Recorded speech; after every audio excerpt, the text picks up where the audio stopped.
Masih di Sapa Indonesia Malam bersama saya Friska Clarissa. Ketua KPK Setio Budianto mengatakan menerima informasi soal dugaan pengurangan anggaran menu MBG dari 10.000 menjadi 8.000. Sementara Kepala BGN Dadan Hindayana menyebut harga 10.000 per porsi merupakan nilai rata-rata dari semua wilayah, bukan mutlak untuk semua wilayah. Di tahun 2025, program MBG menargetkan 19,47 juta orang. Sementara tahun 2026, 2027, dan 2028 masing-masing 30,46 juta orang, 41,46 juta orang, dan 62,17 juta orang. Selanjutnya di tahun 2029 ditargetkan 82,9 juta orang. Selanjutnya terkait anggaran. Pemerintah mengalokasikan anggaran program MBG sebesar 71 triliun rupiah di tahun 2025, 109 triliun rupiah di tahun 2026, 149,2 triliun di tahun 2027, serta 223,8 triliun, serta 298,4 triliun di tahun 2028 dan 2029. Lantas seperti apa langkah KPK hingga pemerintah terkait adanya informasi dugaan pengurangan anggaran makan bergizi gratis? Selengkapnya kita bahas usai tayangan berikut. Ketua KPK Setio Budianto mengaku KPK menerima informasi soal dugaan pengurangan anggaran menu MBG dari 10.000 menjadi 8.000 rupiah. Terkait temuan ini, Ketua KPK menyebut menginformasikannya pada Kepala BGN sebagai langkah preventif agar tidak ada penyimpangan anggaran makan bergizi gratis. Ada disebut bahwa KPK menerima informasi ada MBG yang seharusnya 10.000 tapi malah 8.000, itu boleh dijelasin nggak Pak? Ya, jadi kemarin itu kan kegiatannya KPK menerima audiensi dari Badan Gizi Nasional, langsung dipimpin oleh Dadan. Ini baru informasi, tapi karena kegiatannya adalah bersifat kegiatan pencegahan, maka kami sampaikan dengan harapan bahwa informasi ini bisa segera disikapi secara preventif, gitu. Jangan sampai nanti sudah terlalu banyak, sudah semakin membesar, sudah terjadi di mana-mana, malah akhirnya menjadi sesuatu yang kontraproduktif.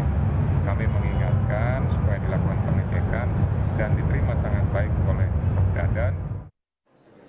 Merespon langkah KPK, Kepala Badan Gizi Nasional Dadan Hindayana menyebut harga 10.000 per porsinya merupakan nilai rata-rata dari semua wilayah, bukan mutlak untuk semua wilayah. Dadan menambahkan, pagu anggaran MBG disesuaikan dengan harga bahan baku, operasional, hingga biaya sewa di setiap daerah. Bapak Ketua KPK menyampaikan bahwa ada temuan di mana ternyata ada pagu anggaran yang tidak 10.000 tapi 8.000. Dan perlu kami jelaskan bahwa penetapan pagu itu berbasis dua hal. Pertama, pemenuhan kebutuhan kalori. Jadi untuk anak yang kebutuhan kalorinya 350 gram, seperti anak PAUD sampai anak SD kelas 3, itu pagunya tidak 10.000 tetapi memang dari awal 8.000. Kami melakukan operasionalisasi pengajuan itu per 10 hari. Demikian. Jadi kalaupun ada misalnya rata-rata 10.000 ternyata digunakan 9.000, yang 1.000 tidak akan menjadi keuntungan mitra tetapi menjadi uang yang bisa carry over atau digunakan untuk berikutnya. Demikian juga kalau ada kekurangan. Melalui pesan singkat yang dikirimkan ke redaksi Kompas TV, Kepala Kantor Komunikasi Kepresidenan, Hasan Nasbi bilang, laporan itu harus ada tempatnya, di mana, kapan terjadinya. Jadi bisa diperiksa dan verifikasi. Kemarin itu lebih kepada informasi awal untuk pencegahan, bukan laporan yang sudah terverifikasi. Jadi pertemuan BGN dan KPK lebih kepada pencegahan, bukan bicara kasus hukum. BGN ingin pelaksanaan MBG lebih transparan dan bisa dipertanggungjawabkan. Makan bergizi gratis jadi program andalan pemerintahan Prabowo Gibran demi peningkatan kualitas SDM. Presiden Prabowo meminta semua jajarannya all out menyukseskan program makan bergizi gratis. Tim Liputan Kompas TV. Benarkah anggaran MBG menjadi Rp8.000 per menunya seperti laporan yang diterima KPK dan seperti apa pengawasan anggaran MBG saat ini? Kita ulas lengkapnya bersama juru bicara Kantor Komunikasi Kepresidenan Dede Prayudi dan Komisioner KPK periode 2015-2019 Saud Situmorang. Selamat malam Mas Uki juga Pak Saud. Ya, selamat malam. Selamat malam Pak Saud. Selamat malam. Saya ke Mas Uki dulu. Jadi sebenarnya laporan yang masuk KPK dengan dugaan pengurangan anggaran menu MBG seperti apa sih duduk perkaranya kalau dari Istana?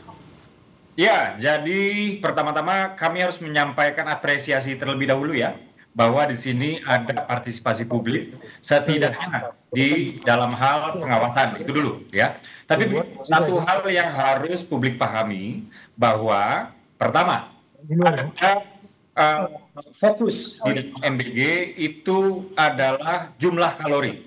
Sehingga apa? Sehingga di setiap kelompok umur tentu saja jumlah kalori yang dibutuhkan berbeda. Misalnya ketika kita membicarakan balita atau anak-anak berusia sampai 6 tahun, misalnya seperti itu ya, itu kalori yang dibutuhkan hanya 300 sampai dengan 400 kalori. Nah, apabila kita berbicara ibu hamil, ini kalori yang dibutuhkan bisa sampai dengan 600 hingga 700 kalori. Tentu saja ini berimplikasi kepada harga atau pembiayaan gitu. Nah, kalau kita merujuk kepada apa yang dilaporkan oleh sebuah kelompok masyarakat terkait dengan harga dari menu yang diperlihatkan itu 8.000. Nah, ini harus jelas. Ini untuk kelompok umur yang mana? Itu yang pertama. Ya, lalu yang kedua adalah terkait dengan indeks kemahalan. Jadi di BGN atau Badan Gizi Nasional itu ada list indeks kemahalan, yaitu indeks harga-harga di masing-masing setiap daerah. Ini misalnya saya ambil contoh ya, di Kabupaten Binjai misalnya ya, di Sumatera Utara, ini rata-rata ya misalnya kelompok umur itu dirata-ratakan gitu ya, dalam 10 hari atau dalam seminggu lebih lah gitu ya.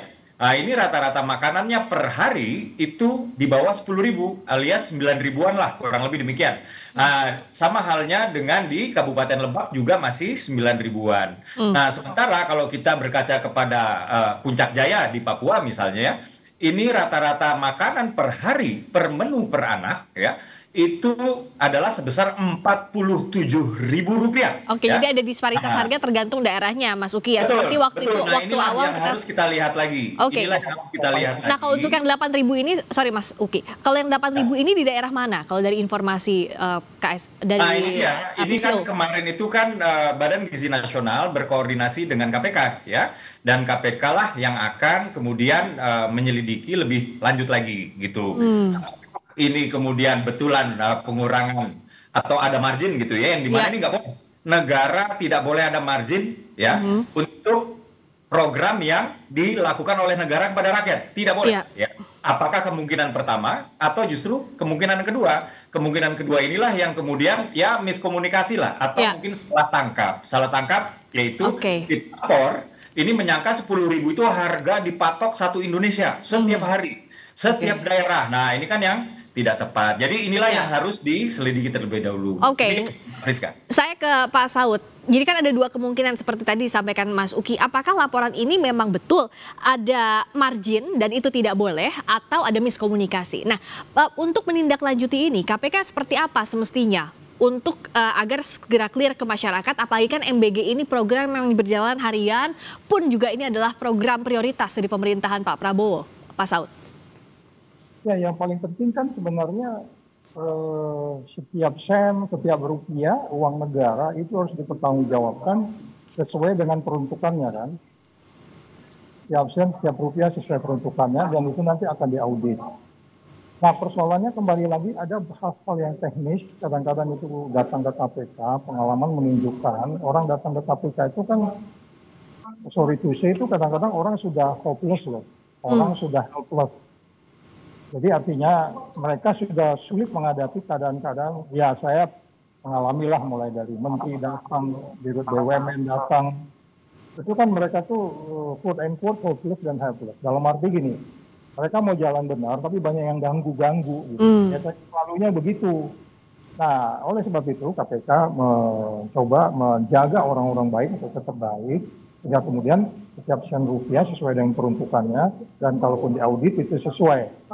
Nah, program yang penuh dengan kemanusiaan, apakah itu judulnya stunting ataupun meningkatkan gizi dan seterusnya, walaupun ada perdebatan di situ, tetapi yang paling penting kan bagaimana sebenarnya kita semua bertanggung jawab untuk kemudian menyampaikan semua planning yang disampaikan Presiden sesuai dengan mimpi-mimpi cita-cita kita. Untuk yang saya bilang tadi itu setiap sen dan rupiah tercapai. Kalau kemudian beda di kota, ya jelas dong di Kalimantan harga seekor ayam berbeda juga dengan seekor ayam di daerah ini, itu soal teknis dan itu managerial implication saja. Tapi yang paling penting grand teorinya itu kan membuat rakyat itu cukup bergizi, dan itu yang saya bilang hal-hal testingnya harus dijaga oleh KPK, dan mereka harus kalau bila perlu membentuk tim saja. Ini kan program besar dan sampai banyak organ gitu loh. Artinya uangnya nggak nyampe, tapi kemudian ada persoalan korupsinya, terus target gizi meningkatnya tidak tercapai. Kalau jembatan nggak terbangun kan paling untuk orang lewat, jembatan tak dibangun. Tapi kalau orang nggak makan, beda cerita gitu. Jadi hukumannya harus lebih berat nih orang-orang yang korupsi di sektor ini gitu.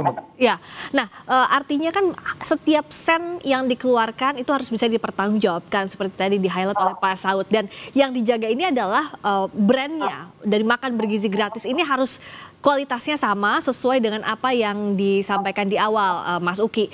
Nah, untuk audit berkala mencegah penyimpangan pelaksanaan di lapangan, tentu kan ini seluruh Indonesia, pengawasannya juga harus lebih ketat lagi, apalagi ini dilakukannya setiap hari. Apa yang jadi tindakan sejauh ini preventif dari pemerintah, dan apa saja tindak lanjut yang disiapkan? Ya, terkait dengan preventif misalnya ya, yang kami soroti ya, institusi kepresidenan soroti itu adalah angka kecukupan gizi. Jadi di setiap SPPG atau satuan pelayanan pemenuhan gizi atau dapur MBG lah bahasa awamnya ya. Di situ selalu ada monitor ya yang tersambung dengan sistem IT yang langsung masuk ke BGN pusat ya, Badan Gizi Nasional, dan juga institusi kepresidenan. Yaitu apa informasinya? Di sana ada menu hari ini apa, jumlah penerima manfaat ada berapa, lalu kandungan gizinya termasuk di dalamnya kalori, karbohidrat, protein, vitamin, dan lain-lain, itu semuanya setiap hari itu ada ya. Jadi ketika kita berbicara kandungan gizi, disinilah kami memonitor gitu. Nah, sementara kalau kita berbicara terkait dengan keuangan, di setiap SPPG di situ ada 3 orang pemain inti, bahasa awamnya ya. Di situ ada kepala SPPG yaitu sarjana penggerak pembangunan, di situ ada accountant ya, di situ juga ada nutrisionis. Nah, si accountant inilah yang bertanggung jawab untuk selalu melaporkan apa yang dia beli setiap hari, dan ini langsung dilaporkan harian ke Badan Gizi Nasional. Lalu kemudian dari Badan Gizi Nasional inilah yang kemudian dilaporkan ke Presiden. Jadi monitoring itu dilakukan dalam konteks harian ya. Dan di dalam perjalanannya kemarin itu Prof Dadan Hindayana juga sudah berkoordinasi dengan 3 lembaga penegak hukum sekaligus. Yaitu apa? Kepolisian sudah berkoordinasi, KPK berkoordinasi, lalu juga Kejaksaan, Prof Dadan juga sudah berkoordinasi. Jadi pencegahan ini memang terus dilakukan dan terus. Gitu. Sementara monitoring ini dilakukan juga bersifat daily. Sementara evaluasi ini dilakukan berkala. Jadi publik nggak usah khawatir, tidak ada yang namanya pemotongan anggaran dan lain-lain gitu ya. Kalau memang ternyata ada, silakan dilaporkan. Kami senang sekali ada yang melaporkan ke KPK, ini artinya publik mengawasi. Tapi juga patut publik ketahui bahwa yang tadi ya, ada disparitas harga antar daerah. Juga ada disparitas harga antara penerima manfaat antara kelompok umur, misalnya kayak begitu ya. Juga ada disparitas harian. Jadi misalnya hari ini menunya itu kalau dirupiahkan, dinominalkan bisa saja 8.000. Sementara dipagukan, karena pagu itu kan mingguan ya, dipagukan itu dalam seminggu itu misalnya kalau dirata-ratain per hari itu 10.000. Bisa aja hari ini 8.000, maka sisa yang 2.000 itu tercarry over untuk sehari berikutnya atau untuk 2 hari berikutnya. Karena apa? Karena menu itu kan harus berubah-ubah. Kalau menunya sama setiap hari, maka ini penerima manfaatnya bisa bosan. Jadi dengan berubah-ubahnya menu ya setiap hari, ini ada konsekuensi harga lah, kurang lebih seperti itu. Kan itu inilah yang kemudian dirata-ratakan untuk seminggu atau 10 hari. Ya, Demikian. konsekuensi harga ini kan masuk hal-hal teknis di lapangan dan jangan sampai ini jadi celah korupsi, Pak Saud. Nah, menghadapi program yang berjalan simultan seperti ini, lalu juga ada celah-celah teknis yang harus teliti betul dalam penggunaan anggaran, apa yang harus diperhatikan dan bagaimana peran KPK di sana, Pak Saud? Ya, yang paling penting berarti KPK kan kalau lihat penyimpangan kan itu nanti di situ kalau kita bicara pasal 1, pasal 2 ya. Ya. Ini keuangan negara ya. Ya. Kan KPK itu melihat nanti itu penyalahgunaan kalau kita bicara pasal 2 tentunya ini karena anggaran keuangan negara, nanti dia akan melihat di mana penyimpangannya. Nah, penyimpangan itu nanti teman-teman yang ngurusin gizi ini harus SOP-nya jelas. Nanti KPK akan tanya SOP itu, standar yang ngeluarin uang, gizinya berapa, kalaupun mau ada hitungan kalori sampai hitungan berapa gram gula, berapa gram protein, berapa gram sayur. Nah itu akan lebih gampang dipertanggungjawabkan dan penyidik nggak akan bisa masuk di situ karena jelas. Jadi semua teman-teman yang ngurus gizi ini sesuai dengan peruntukannya, sesuai dengan SOP-nya, itu lebih gampang. Nanti kalau ada penyimpangan di situ yang disebutnya sebagai penyalahgunaan wewenang. Dan mudah-mudahan penyalahgunaan wewenang itu tidak aja memang ada niat jahat dan seterusnya. Kan penyidik selalu masuknya di situ nanti. Ya. Oleh sebab itu teman-teman yang ngurusin, yakinkan saja SOP itu dibuat dan menentukannya juga siapa yang mengerjakan apa, itu sesuai dengan peraturan Perpres, Kepres, perundang-undangan. Bagaimana kalau umpamanya itu nanti tidak terkait dengan dengan LKPP. Bagaimana itu kaitannya dengan pengadaan barang dan seterusnya. Jadi percaya saja bahwa kalau memang semua aturan yang ada di negeri ini dipatuhi, pasti teman-teman yang ngurusin gizi ini akan santai, akan rileks, dan orang yang makan juga nggak sambil makan gitu. Kan nggak enak juga ya sambil makan tuh anak-anak ngomongin ini seharusnya makannya segini, ini jeruknya kepeng gitu-gitu jadi guyonan gitu loh. Jangan kayak gitu. Jadi yakin aja dengan SOP.